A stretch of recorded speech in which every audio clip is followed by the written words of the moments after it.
Ya para terminar con este tema de hipertensión arterial secundaria, mencionaremos dos patologías, una de ellas sumamente grave, que puede llevar a la muerte a la mujer embarazada, y otra sumamente frecuente, que no nada más nos lleva o nos puede llevar a la hipertensión arterial secundaria, sino a un montón de padecimientos. Hablaremos primero de la preeclampsia. ¿Qué es la preeclampsia? La preeclampsia es la presencia de hipertensión arterial, es decir, cifras tensionales por arriba de 140/90 y proteinuria, es decir, una nefrosis, eliminación de proteínas en la orina. Todo esto después de la 20ª semana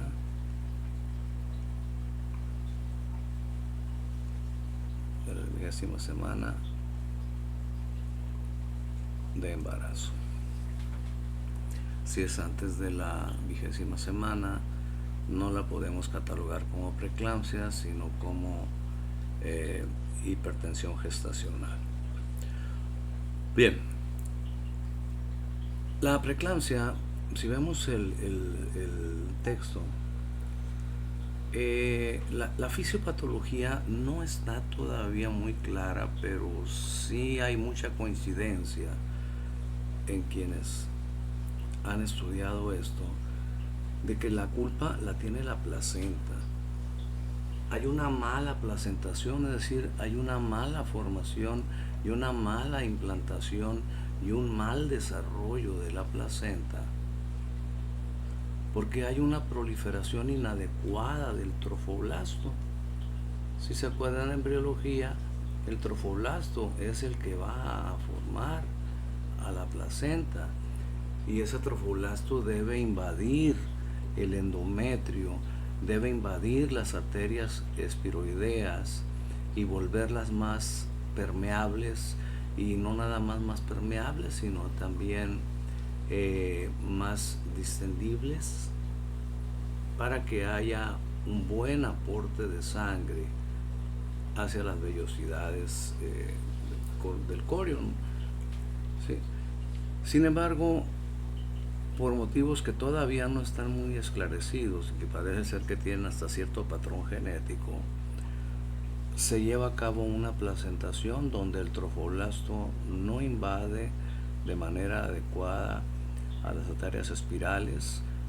El trofoblasto necesariamente debe de sustituir al endotelio y a la capa muscular de las arterias espirales por trofoblasto para que éstas tengan una consistencia diferente, pero al parecer esto por algún motivo no sucede. Y al no suceder esto, empieza a haber una serie de cambios que llevan al estrés oxidativo. Y con el estrés oxidativo, una gran cantidad o la formación de una gran cantidad de radicales libres.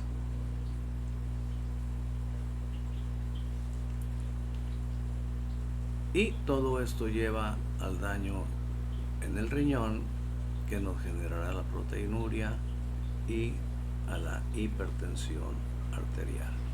Anteriormente se consideraba que era una tríada. El tercer componente era el edema, sobre todo edema de miembros inferiores, que se le puede atribuir a la proteinuria, ¿no? Si hay pérdida de proteínas por orina, pues entonces va a haber una disminución de la presión coloidosmótica u oncótica, y eso se traduce en edema. Pero ya desde hace muchos años ya se considera que no es necesario que haya edema. Con que haya proteinuria e hipertensión arterial, a eso le llamamos preeclampsia, si esto sucede después de la semana 20. Y déjenme decirles que esta hipertensión secundaria, que es secundaria porque no puede haber preeclampsia si no hay embarazo. Esta es una hipertensión exclusiva de mujeres embarazadas después de la semana 20, espero estar siendo muy claro. Pues es de una evolución impredecible. ¿A qué me refiero con esto?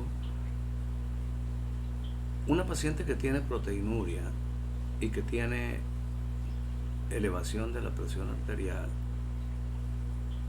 dada por el embarazo, que ya dijimos generalmente al parecer por una mala placentación, es una paciente que ya no se va para su casa. Esta paciente debe ser valorada de inmediato por un especialista, por un ginecólogo o un perinatólogo, y muy probablemente haya necesidad de hospitalizarla. Y en muchos casos, cuando ya el producto es viable, es decir, cuando esto se presenta en la semana 37, 36 para adelante, hay que interrumpir el embarazo lo antes posible. ¿Por qué? Porque como el problema está principalmente en la placenta, al salir la placenta, el problema en la gran mayoría de los casos desaparece. Y decir que desaparece es decir que el daño renal revierte, ya no hay proteinuria y la presión arterial se normaliza. El problema viene cuando es en embarazos pues todavía precoces, ¿no? No sé si sea correcto el término precoz.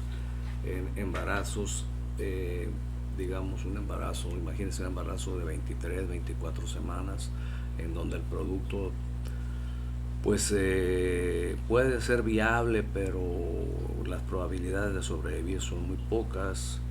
Sin embargo, está en juego la vida de la paciente, porque como lo mencioné hace unos momentos, es impredecible. Cada caso puede ser diferente. En una mujer con preeclampsia puede ser que evolucione bien hasta el final del embarazo, o puede ser que en cualquier momento pase de preeclampsia a eclampsia.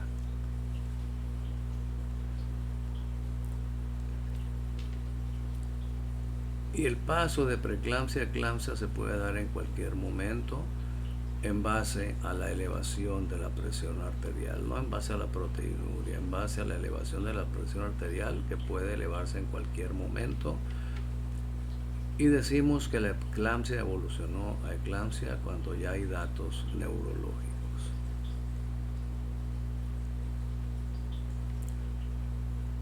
Datos neurológicos que pueden ser de cualquier índole: una parálisis facial, una hemiparesia, una hemiplegia o convulsiones, que es lo más común. No es lo único, pero es lo más común. Y es muy frecuente que estos daños o estas manifestaciones neurológicas puedan llevar o puedan ser consecuencia de una hemorragia cerebral por la hipertensión, que va a llevar a un ictus, y ya no le voy a poner más, pero puede evolucionar hacia la muerte, o puede evolucionar a que esta mujer quede con secuelas neurológicas muy importantes. Nos dice el texto: la preeclampsia está dada por una mala placentación debido a un mal desarrollo y proliferación del trofoblasto. Ya expliqué el porqué. Esto nos genera hipertensión arterial por la liberación de diferentes sustancias que nos llevan a un estrés oxidativo y una producción de una gran cantidad de radicales libres. Además, hay daño al riñón, específicamente a la membrana basal y a los podocitos, permitiendo la filtración de proteínas, y entonces tenemos una nefrosis, un síndrome nefrótico, ¿no? Tenemos proteinuria. Requisito hipertensión y proteinuria después de la semana 20 de gestación. Si es antes, no es preeclampsia. La evolución es impredecible. Muchas mujeres no sienten nada, van a consulta con el médico general o el médico familiar, se les detecta con una tira reactiva para orina, se detecta la presencia de proteínas de albúmina en la orina, la presión arterial está elevada. Por supuesto que entre más elevada esté, peor es el pronóstico. Y muchas veces se les dice a la paciente que se tiene que hospitalizar, que tiene que ir al hospital, que tiene que ser valorada por el ginecólogo. Y pues si no estamos pendientes de que esto se lleve a cabo, muchas veces se van a su casa porque no sienten nada y después recibimos la triste noticia de que falleció. Entonces, son situaciones bastante delicadas en donde sí, la hipertensión arterial generada por esta mala placentación y que nos genera la preeclampsia, pues puede llevar a la muerte no nada más a la mujer, sino al binomio. Es decir, el binomio es obviamente muere la madre y muere el bebé. ¿Okay? Entonces, por eso es muy necesario que una mujer embarazada lleve un control estricto de su embarazo, una atención prenatal bien organizada, bien programada, con controles regulares, con vigilancia laboratorial, con vigilancia clínica, con vigilancia de la presión arterial, con vigilancia de su orina, no nada más por la proteinuria, sino también por las infecciones que puede tener. Pero, pues como estamos hablando de hipertensión arterial secundaria, pues ya ven ustedes, esto o esta es quizá la peor de todas las hipertensiones secundarias en relación al pronóstico que pueden tener estas mujeres si no se atienden de manera preventiva de inmediato. Como les mencioné, por lo regular la resolución es la interrupción o finalización del embarazo. Tras el parto viene la salida de la placenta, a lo que se le llama alumbramiento, y con la salida de la placenta se va el problema, tanto para el bebé como para la madre. Esto en la gran mayoría de los casos, y digo en la gran mayoría de los casos porque ya saben ustedes, en la medicina el siempre y el nunca no existen, pero la mayoría de los casos la solución es esa. Bien, finalmente pasamos a esta, la obesidad. Pero la obesidad es una enfermedad, por supuesto que es una enfermedad, por supuesto que es una afección. La obesidad no es un tipo de fisonomía de una persona. La obesidad puede tener muchas causas, muchos factores de riesgo, pero a final de cuentas traen consigo un montón de consecuencias que las convierte prácticamente en la madre de todas las enfermedades. Claro, no todas, pero sí muchas de ellas. Como estamos hablando aquí de hipertensión arterial secundaria, por supuesto que el ser gordito o gordote pues nos va a llevar eventualmente a una hipertensión arterial secundaria. ¿Por qué? Para empezar, la obesidad es la principal causa de resistencia a la insulina. Ya de ahí, independientemente de la hipertensión arterial secundaria, nos predispone a la diabetes mellitus tipo 2. Más gordito, más sangrita. Y ya sabemos que la sangre debe ser el 8% de nuestro peso corporal. Ellos, o bueno, las personas con obesidad generalmente tienen más de un 8% de su peso corporal, es decir, hay un aumento del volumen sanguíneo. Por supuesto que para movilizarse tienen que hacer más esfuerzo. Y ya no digo para hacer ejercicio, para cualquier actividad física, el simple caminar, el agacharse, la actividad sexual, etcétera, les genera más esfuerzo y eso genera un aumento del gasto cardíaco.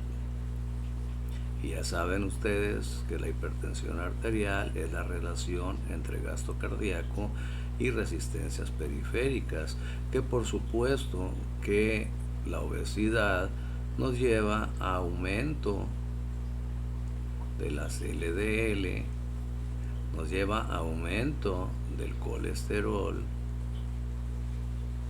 y si ustedes juntan a estas dos, nos lleva a la aterosclerosis.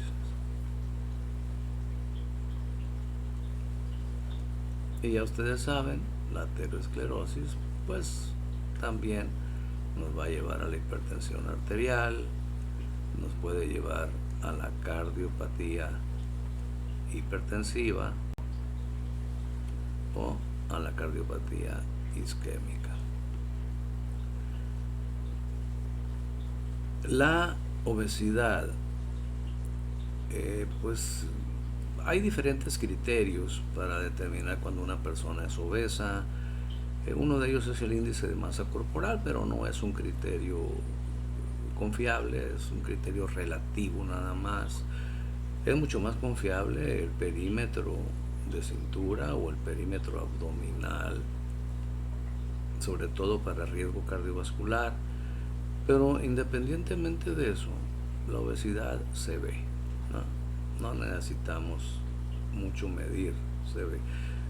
Y lleva a un estado de inflamación sistémica. Ya saben, inflamación sistémica, liberación de citoquinas, formación de radicales libres, las especies reactivas del oxígeno, etc. Además, el hecho de tener el peso tan elevado, desde luego que te lleva al sedentarismo. Desde luego que te lleva al sedentarismo, y el sedentarismo pues sabemos que también es un factor de riesgo para la hipertensión arterial. Y no les sigo porque hay muchas otras. Y los que tenemos sobrepeso y pues en un momento dado podemos llegar a obesidad, sabemos que hay que tenerle miedo.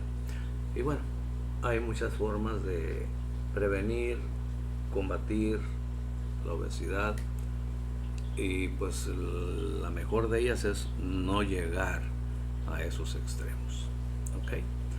Bien, muchachos, con esto terminamos el tema de hipertensión arterial secundaria. Espero haber sido claro en todos y cada uno de los padecimientos.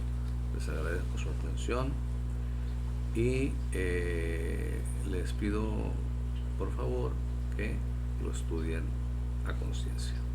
Hasta luego.